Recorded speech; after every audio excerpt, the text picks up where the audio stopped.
I'm Alfred Bundy. Welcome to this special edition of Meet the Leaders. We're here in Atlantic City, New Jersey at the New Jersey League of Municipality Convention, our 104th session. Joining me now is Assemblywoman Shavonda Sumter. How you doing, Shavonda? I'm doing great, Al. Always good to see you here at the League. It's always good to see you. Now, you are the vice chair of the state and local government committee. What are you discussing in that committee? So in that committee of state and local government, we're looking to work with our municipalities to make sure that they have resources in place so that they can move our cities forward. We do believe that our cities are the gateway to making sure that our communities have value. So as a vice chair of that committee, I work to make sure that our mayors and our council folks feel that they have the tools that they need to push through an agenda. Okay, great. Talk to us a little bit about the concern about vaping and e-cigarettes. I understand legislation is being created. What are we doing? Because this has become a real health hazard. Absolutely.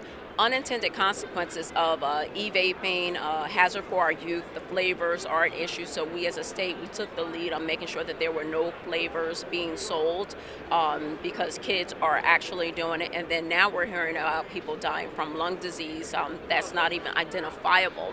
When you have a youth who has the lungs of someone who's been smoking for years, it's a scary thing. So as a legislator, vaping was supposed to help people stop smoking. That's correct. It was not intended for our youth to be a new pathway for them to start smoking and compromising their health and their lungs. So I'm really working hard to make sure that we correct this inherent flaw with this new product. A lot of it seems to be also a need for education to young people especially. The hard part is that everything requires education. We don't know what we don't know. And I really fault the manufacturers for really not disclosing the impact and doing enough testing in their research models. Again, the unintended consequences of the use by young people was not anticipated. And health is a great concern for me, being a healthcare professional, and making sure that we keep a healthy state so that our folks live the best lives that they can.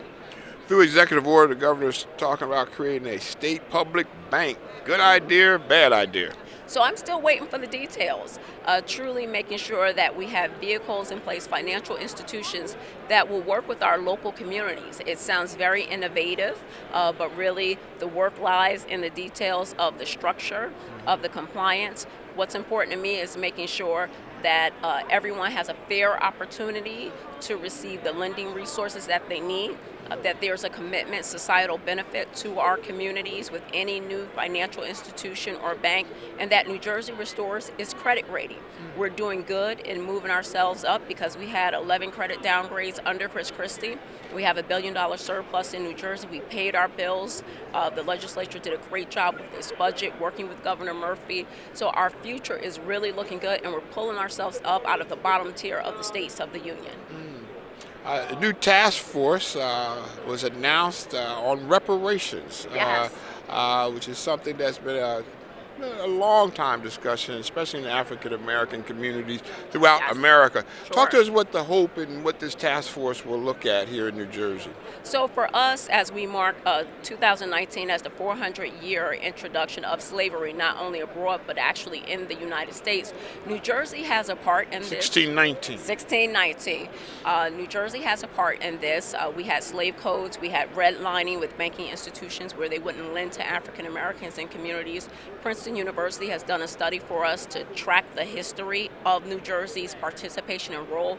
We were the last state of the Union to recognize the Emancipation Proclamation. So for us in New Jersey, having a task force, it really is a member panel to do some research, to give us feedback as a legislature, to help us determine what our role was and what are some of the possible pathways we can take for reparations and restorations and what our history is, and tell the story.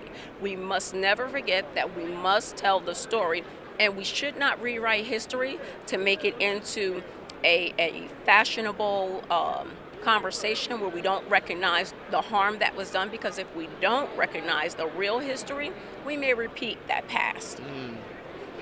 Question of the day that I'm asking everyone is, what are we losing or gaining by having Donald Trump in the White House? So having 45 in the White House has raised racial tensions, has demoralized leadership.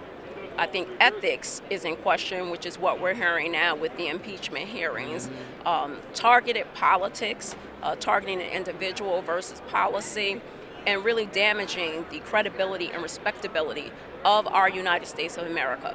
The great thing about the United States is we are a democracy, that the people will rise up, and there will be unrest until we right this ship. And in 2020, while we have a wide field of candidates for the Democratic Party, right now it's 18, they're all credible candidates with great stories. So I'm looking forward to us moving the needle forward, moving on with him, moving on with whatever it is that he wants to do, and really restoring some respectability, credibility to our United States of America and taking that office back.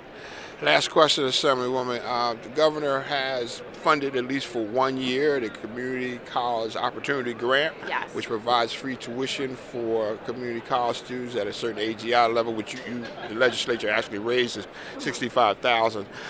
Would you be in favor of seeing that continue for another year? Absolutely.